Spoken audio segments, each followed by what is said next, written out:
भीमसेन के द्वारा मारे गए 105 कीचक के भाई और कीचक और सहस्त्रों वीर सैनिक, पूरा श्मशान भूमि पट गई वीरों से, जैसे कोई जंगल को काट के गिरा दे, ऐसे सूरवीर पड़े हुए थे। उस समय श्मशान भूमि में जो गांव के नगर के लोग थे उनको भीम ने नहीं मारा था, सैनिकों को, कीचक के और उनके भाइयों को, वो सब देखकर भाग पड़े, विस्मय में पड़ गए कि ये सैरंध्री के पति वास्तविक गंधर्व और बड़े बलवान हैं। विराट के पास जाकर के निवेदन किया कि महाराज कीचक मारा गया, 105 भाई उसके मारे गए, जितने सैनिक थे सब मारे गए, मारने वाला एक पर्वताकार गंधर्व जिसका प्रहार वज्र जैसा, पर आपके किसी नगरवासी को नहीं मारा। कीचक के मारे जाने पर विराट को और मंत्रियों को बहुत दुख हुआ, क्योंकि महाबली इसी के द्वारा सुरक्षित था विराटनगर। सब मन में विचार कर रहे हैं कि ऐसा कौन हो सकता है जो कीचक को ऐसी दुर्गति से मार सकता है। अब बात फैली विराटनगर में, विराटनगर से अन्य नगरों में, अन्य देशों से, सब पूरे विश्व में फैल गई। कीचक महाबली विराट का सेनापति साला ऐसी दुर्गति से मारा गया। दल के दल बैठकर यही बात करते कि नहीं नहीं, कोई ऐसा गंधर्व नहीं जो इस गति से मार सके। दुर्धर्ष वीर कीचक की इस मृत्यु का समाचार वायु की तरह सब जगह फैलने लगा। अज्ञातवास की अवस्था में पांडवों का पता लगाने के लिए बहुत से शास्त्रों की संख्या में गुप्तचर अलग अलग देशों में भेजे गए थे। वो ग्रामों में, राष्ट्र में, नगरों में, जंगलों में, ऋषियों के आश्रमों में गुप्त रूप से जानकारियां लेते हुए विचरण कर रहे थे। सब वापस पहुंचे, गिने हुए 2-4 दिन ही रह गए। सब सभा में पहुंचे, जहां भीष्म जी, कर्ण जी, कृपाचार्य जी, द्रोणाचार्य जी, दुर्योधन, ये सब बैठे हुए थे। अलग अलग देश प्रांतों से सब गुप्तचर वापस हुए।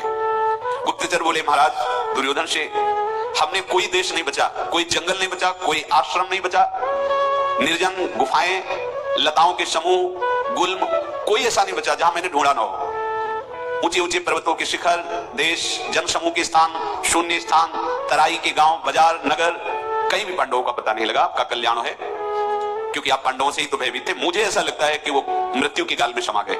गुप्तचरों ने कहा हमने रथियों में, हाथियों में, घोड़ों के बीच में सब जगह जा करके देखा, कहीं तो छुपे मिलेंगे, कहीं पता नहीं चला। हाँ, इतना पता चला है कि उनके सारथी, उनके रथ, उनके घोड़े द्वारिकापुरी में भगवान श्री कृष्ण बलराम के पास हैं, क्योंकि वो जब अज्ञातवास को जा रहे थे तो उनको वहां भेजा था और धौम्याचार्य जी को भेजा था द्रुपद देश। शत्रु को संताप देने वाले दुर्योधन, पांडवों के इंद्रसेनादि सारथी द्वारिकापुरी में हैं, ऐसा हम लोगों ने खोज कर लिए है। पर वहां ना द्रौपदी है ना 5 पांडव हैं। उन लोगों से बातचीत में हमने सुना कि उन लोगों को भी पता नहीं कि पांडव कहां है, ऐसा ही आज्ञा की थी युधिष्ठिर जी ने।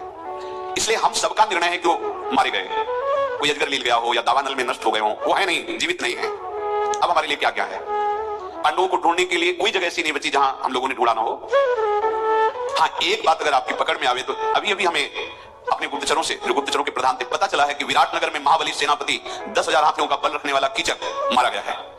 इससे अगर आपका कोई सूत्र बैठे तो आप देख लीजिए। तो क्या वहां पूरे विराटनगर को छान लिया है, 5 पांडव नहीं है। श्मशान भूमि में कोई गंधर्व उनके 105 भाइयों को भी मार दिया है, और मारने का कारण कोई सैरंध्री है। अब आप इस पर विचार कर लीजिए और मुझे आज्ञा कीजिए। राजा दुर्योधन दूत की बात पर विचार करके सोचते रहे और सभासदों से कहा, कार्यों के अंतिम परिणाम को ठीक ठीक समझ लेना अत्यंत कठिन है, इसलिए आप लोग पहले अपने अपने विचार प्रकट कीजिए। जो आपने अभी सुना कीचकवत, और ये भी सुना कि सर्वत्र ढूंढ लिए गए, नहीं मिले। 13वां वर्ष पूर्ण होने वाला ही है, अगर पूर्ण हो गया तो सत्यव्रती पांडव निश्चित हमारा नाश कर देंगे। सत्यव्रती पांडव मद की धारा बहाने वाले गजराज के समान, भारी बिस्तर के समान, वो हम पर टूट पड़ेंगे। इसलिए अभी समय है, 1-2 दिन जल्दी से ढूंढ लिया जाए तो 12 वर्ष का वनवास और 1 वर्ष का अज्ञातवास, अगर पहचाना नहीं गए तो भारी विपत्ति हम सब पे पड़ने वाली है। कर्ण ने कहा कि अब इन गुप्तचरों को छोड़ो, अब हम गुप्तचर तैयार करते हैं। ये और जन समुदाय में तो जाए, पर ये सन्यासी, महात्मा, सिद्ध, इनके आश्रमों में भी जाए, सबसे विनय पूर्वक पूछे, सेवा भावना करके कि आप ध्यान के द्वारा देखो पांडव कहां हैं। ऐसा पाप भावना में अनुरक्त रहने वाले दुशासन ने कहा कि जैसा कर्ण कह रहे हैं, इन्हीं के विश्वास पात्र गुप्तचरों द्वारा पता लगाया जाए, जल्दी से पांडवों की खोज की जाए। घूम घूम करके गुप्तचर शीघ्रगामी घोड़े के द्वारा जाकर पता लगाए, कहीं ना कहीं तो पांडव होंगे ही। और अगर कहीं ऐसा तो ऐसा समाज में बताया गया कि अजगर लील गया या दावानल में, तो फिर मुझे कोई चिंता की बात नहीं, क्योंकि मेरा राज्य फिर निष्कंटक है। द्रोणाचार्य जी ने कहा, मूर्खता की बात मत करो। जो धर्मशील है, जितेंद्रिय है, कृतज्ञ है, धर्मात्मा है ऐसे युधिष्ठिर को कोई अजगर ले जाए, दावानल जला दे, ऐसे शब्द भी उच्चारण मत करो। मैं अपने अनुभव की बात कहता हूं, इस समय काल की भी सामर्थ्य नहीं कि पांडवों को नष्ट कर दे। पांडव है, सुरक्षित है जहां भी है। खूब सोच विचार कर लो, विलंब किया तो सब मारे जाओगे। धैर्य पूर्वक विचार करो, उनकी पता लगाओ। शुद्ध चित्त, गुणवान, सत्यवान, नीतिवान, पवित्र, तेज के पुंज, धर्म का साक्षात स्वरूप युधिष्ठिर को कोई मार सके अभी ऐसा समय नहीं आया है। इसलिए मेरी बात जल्दी सोचो, ब्राह्मणों को, गुप्तचरों को, सिद्धों को जल्दी भेजो और पता लगाओ। अगर समय पूरा हो गया तो फिर एक ही उपाय है, युद्ध, दूसरा उपाय नहीं है। भरतवंशियों में श्रेष्ठ पितामह भीष्म जी ने कहा, वेद शास्त्रों की ज्ञाता, तत्वज्ञानी, धर्मों का रहस्य जानने वाले आचार्य द्रोण जो बोल रहे हैं परम सत्य बोल रहे हैं। पांडवों का